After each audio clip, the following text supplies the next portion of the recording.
Exactement, 17h36 minutes avec nous en visuel, Dr Eva Flore Buick-Nian. Bon après-midi, docteur. Comment ça va?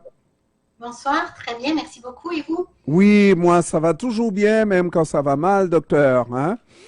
Et aujourd'hui, c'est des nouvelles, oui, j'en ai appris la semaine dernière par rapport à ces jeunes, de plus en plus jeunes, qui sont dans un état de santé mentale déplorable, santé, et on nous dit même des urgences psychiatriques à Montréal débordent, à Québec la même chose, et ça, on rencontre des enfants aussi jeunes que 10 ans. Qu'est-ce qui se passe, docteur? C'est une tendance qui est connue quand même depuis plusieurs années, une augmentation des idées suicidaires chez les adolescents et les adolescentes, particulièrement chez les adolescentes de plus en plus jeunes. Donc c'est quelque chose qui est connu depuis de nombreuses années, mais qui a eu un pic pendant la COVID. Et malgré finalement la fin de la pandémie, on a remarqué que les jeunes restaient quand même sous pression, avec une population qui était déjà vulnérable, mais qui est restée fragilisée à ce moment-là. Donc, c'est quelque chose qui était connu et on en parle de plus en plus parce que c'est important que les gens soient informés pour pouvoir finalement avoir beaucoup plus de prévention et être à l'aise aussi de parler de suicidalité. Ouais, alors donc on parle de suicide, c'est grave. On dirait que à cet âge-là, les enfants sont insouciants. Vouloir aborder cette question, mais faire une démarche, parce qu'il y en a qui vont s'essayer hein, de s'enlever la vie. Et c'est extrêmement grave. Ça voudrait dire que c'est des jeunes qui ont des préoccupations autres que des préoccupations de jeunesse. Il y a un problème de société là-dedans, non? Donc, effectivement, puis je veux surtout aussi qu'on fasse la différence entre un suicide complété et la suicidalité, qui est comme une augmentation des idées noires, des idées suicidaires et des tentatives que l'on peut faire, qui pourraient éventuellement, s'il n'y a pas de soutien nécessaire, amener à un suicide. Mais je veux quand même préciser que le suicide est très, très rare chez les jeunes. Et effectivement, on remarque qu'il y a un phénomène de société qui pourrait être expliqué par différents phénomènes, et dont un premier est peut-être l'effritement des liens sociaux et communautaires là, qui s'est installé dans la dernière décennie. Je parlais plutôt du COVID hein, qui finalement a été une période particulièrement stressante et aussi qui a eu des conséquences sur les relations sociales et communautaires. Et effectivement, les jeunes sont les jeunes adolescents sont particulièrement touchés par différents facteurs sociaux et systémiques qui fait que la détresse peut s'exprimer plus fort et plus tôt. En lien, par exemple, avec des pressions sociales puis identitaires qui sont accrues avec l'augmentation de l'accès aux réseaux sociaux, qui mettent en jeu leur image corporelle avec beaucoup de comparaisons. Il y a aussi une augmentation de la cyber-intimidation qui avant était peut-être plus limitée avec des personnes qu'on côtoyait qu'on côtoyait physiquement, et maintenant avec les médias sociaux, la cyber-intimidation peut prendre beaucoup plus de place. Et donc le cerveau des adolescents est suractivé par les médias sociaux avant finalement qu'il ait atteint la pleine maturation de ses capacités d'autorégulation. Donc, il ne s'agit pas d'une situation qui arrive comme ça, comme un éclair, n'est-ce pas, et qui s'installe. Il s'agit d'une transformation de la société qui va amenés à des situations semblables. Comment se fait-il que nous, comme membres de la société, sans être spécialisés comme vous dans la pédopsychiatrie ou dans la psychiatrie de manière générale, nous, comme membres de la société civile, nous ne puissions pas voir et mettre la main sur ces changements que vivent ces jeunes-là dans le cadre d'une société à laquelle nous appartenons aussi? Est-ce que c'est parce que nous avons le nez collé sur cette réalité que nous ne la voyons pas? C'est possible, c'est difficile de répondre à cette question parce que au Québec, il y a quand même plusieurs politiques gouvernementales pour un meilleur dépistage, pour une meilleure prévention du suicide. Les écoles sont plus vigilantes. Les parents peuvent être aussi plus attentifs. Les jeunes ont parlé plus librement. Donc, il y a un meilleur dépistage, je pense, qui contribue à cette augmentation du nombre de crises parce que il y a un meilleur dépistage des jeunes qui en parlent plus, des programmes structurés au niveau du gouvernement pour le dépistage, ce qui fait qu'il pourrait y avoir aussi un délai d'accès aux services spécialisés parce que plus il y a de demandes, plus le manque de ressources devient visible. Est-ce que j'ose, hein, parce que je ne m'y connais vraiment pas et je parle à une spécialiste, il faut me permettre de dire des bêtises des fois. Hein? Je regarde, est-ce qu'on peut évaluer la tentative de suicide ou avoir des idées suicidaires sur une même balance, avec les mêmes critères, lorsqu'il s'agit d'une personne d'un certain âge adulte, on va le dire comme ça, par rapport à des jeunes de 10 ans? Est-ce que les deux ont la même évaluation de l'importance de la vie? Ou est-ce que lorsqu'on pense se suicider, lorsqu'on pose des actes comme ça, ben, l'évaluation est la même pour les deux? Je ne sais pas si vous comprenez ce que je peux. La qualité, moi je sais que la vie a une importance, j'accorde une importance parce que j'ai déjà donné la vie et je sais que cette vie à laquelle j'ai participé, n'est-ce pas, est importante, a une valeur beaucoup plus importante que ma vie à moi. Mais l'enfant qui n'a pas donné la vie, est-ce qu'elle a cette capacité d'apprécier la vie? Est-ce ça peut pas paraître beaucoup plus facile pour cet enfant-là d'enlever la vie, de s'enlever la vie, puisque elle n'a pas cette capacité-là d'évaluer et de donner beaucoup d'importance à la vie? Donc, ce que vous nommez, c'est à la fois comme une notion de valeur qui n'est pas forcément liée à l'âge, mais comme la valeur qu'on accorde comme personne selon sa culture, selon son environnement à la vie.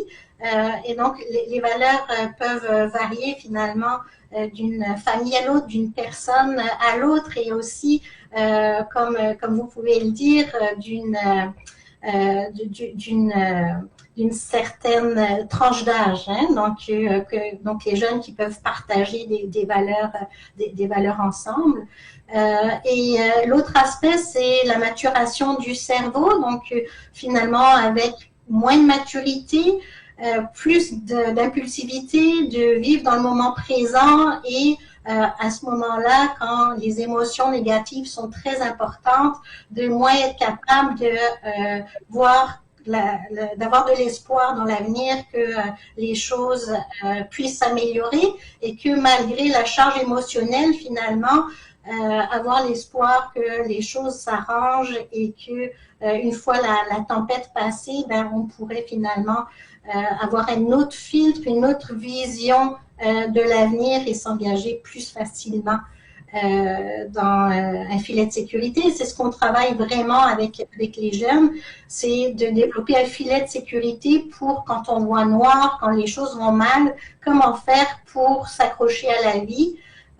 Et une des premières choses, c'est d'être conscient finalement la situation de crise qui s'en vient, donc reconnaître les symptômes précurseurs, mais aussi savoir qu'est-ce qui nous retient à la vie. Ça, c'est très important quand on a déjà eu une crise suicidaire ou même avant, de penser justement à nos valeurs. Qu'est-ce qui fait que la vie est importante pour moi? Qu'est-ce qui me donne du plaisir et qu'est-ce qui serait assez fort finalement pour me rappeler que ces choses sont importantes une fois la crise suicidaire passée ou pour m'éviter d'aller dans une crise suicidaire. Donc, effectivement, c'est très important là d'aider les jeunes à développer de l'espoir. Et c'est pas en moment de crise qu'on peut réfléchir avant. C'est des choses qui peuvent se préparer en prévention. Donc, on n'est pas obligé d'attendre une crise pour parler et pour préparer les jeunes à être conscients de c'est quoi leurs valeurs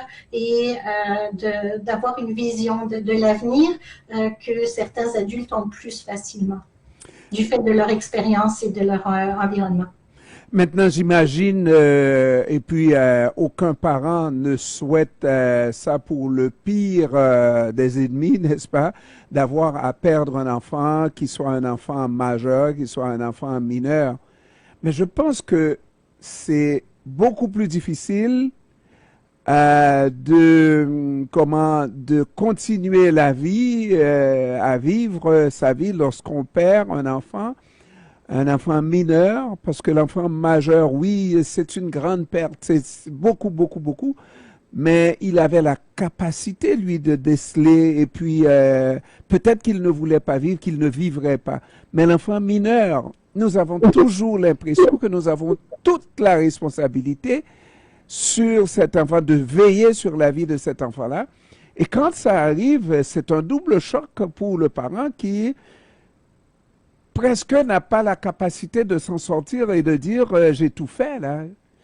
Parce que cet enfant-là, c'était à moi à voir à ce qu'il soit heureux dans cette vie et qu'il ait une vie vraiment heureuse. Et si cet enfant s'est enlevé la vie, c'est justement parce que je n'ai pas su lui rendre tout le bonheur auquel il avait droit, elle avait droit.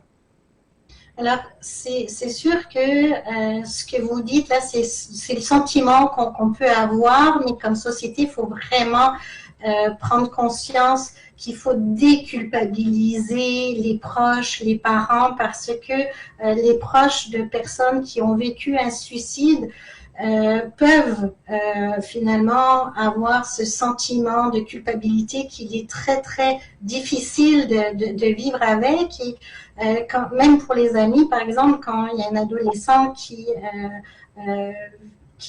est passé à l'acte suicidaire ou même qui a des idées suicidaires, il y a comme un effet d'entraînement en lien, entre autres, avec la culpabilité, puis aussi avec l'exemple qui est donné. Et il existe des organismes de soutien suite à à la perte d'un proche par suicide. Parce que quel que soit l'âge, c'est un événement tragique et on a besoin de support et il faut surtout pas rester seul avec sa culpabilité parce que le suicide qui est complété n'est pas la faute d'une personne, hein, c'est comme un événement, un enchevêtrement de facteurs qui est là à mener à un événement tragique. Donc il faut vraiment être conscient et faire attention comme société de prendre soin des personnes qui ont vécu un suicide dans leur entourage. Est-ce que c'est, dernière question, docteur, est-ce que c'est vraiment les mêmes critères qui s'appliquent pour déceler cette situation? On nous dit qu'il y a vraiment des circonstances où on peut voir qu'il y a un changement, une anomalie dans le comportement, le rythme de vie d'un enfant, d'une enfant. Est-ce que c'est la même chose pour les adultes que pour les enfants? Avec des particularités en lien avec le développement, qu'on parle d'enfants, qu'on parle d'adolescents ou qu'on parle de jeunes adultes ou des adultes, on va toujours chercher un changement de comportement, un isolement, ou alors des préoccupations comme inhabituelles que la personne a par rapport à la mort. Alors chez les enfants, ça pourrait être des dessins par exemple, ça pourrait être dans des jeux. où ils parlent plus de la mort parce qu'ils n'ont pas forcément les mots. Donc, on va chercher des changements au niveau du fonctionnement, mais qui sont différents selon l'âge. Ce qui peut mettre aussi la puce à l'oreille, c'est voir des jeunes qui se débarrassent de leurs affaires, qui font des cadeaux de leurs affaires à des amis, à la fratrie. Et la perte d'espoir qui ne sera pas exprimée de la même manière chez l'adulte que chez l'enfant. Donc, c'est vraiment par rapport à l'âge développemental. Puis donc, chez les enfants, on regarde beaucoup les changements au niveau de leur jeu, de leur dessin. Et chez les adolescents, on ira vraiment chercher un niveau de fonctionnement différent au niveau des amitiés, par exemple.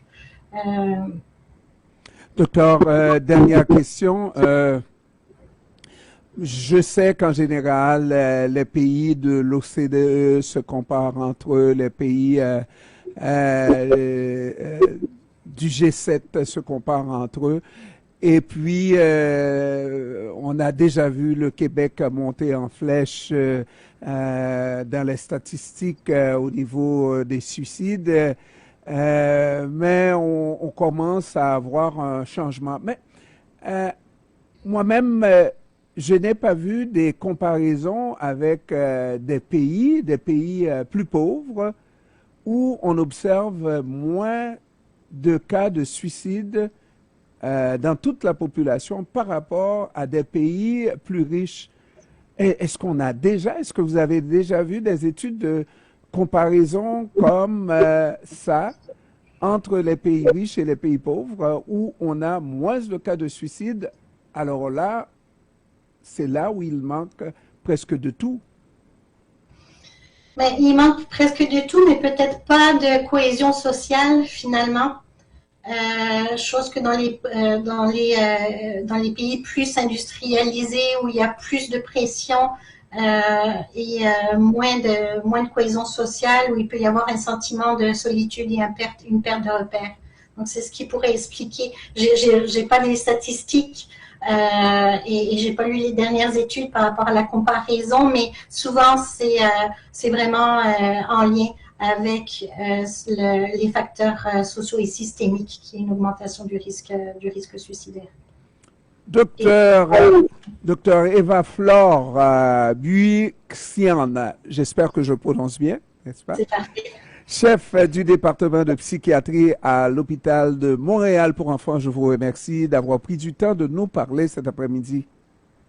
Merci beaucoup de nous avoir reçus parce que c'est très important de parler de prévention de suicide. Puis si je peux juste conclure, oui, il y a toutes ces nouvelles qui sortent avec le réseau, le réseau au niveau des urgences, qui a une augmentation de l'hospitalisation. Mais au Québec, on a quand même une volonté d'un meilleur dépistage, d'un meilleur soutien, avec une meilleure implication des communautés, du travail collaboratif avec les écoles, avec les CLSC. Donc, malgré tout ce qu'on lit sur le manque de services, il y a moyen d'agir autrement et dans la prévention. Donc, je voulais quand même, malgré les statistiques qui sortent d'augmentation de la suicidalité, se rappeler qu'il y a moins de suicides que dans le passé et une volonté vraiment au niveau du Québec d'adresser le problème. Alors, merci encore une fois, docteur. Au plaisir de se reparler. Au plaisir. Merci beaucoup pour l'invitation. Merci. Au revoir. Au revoir.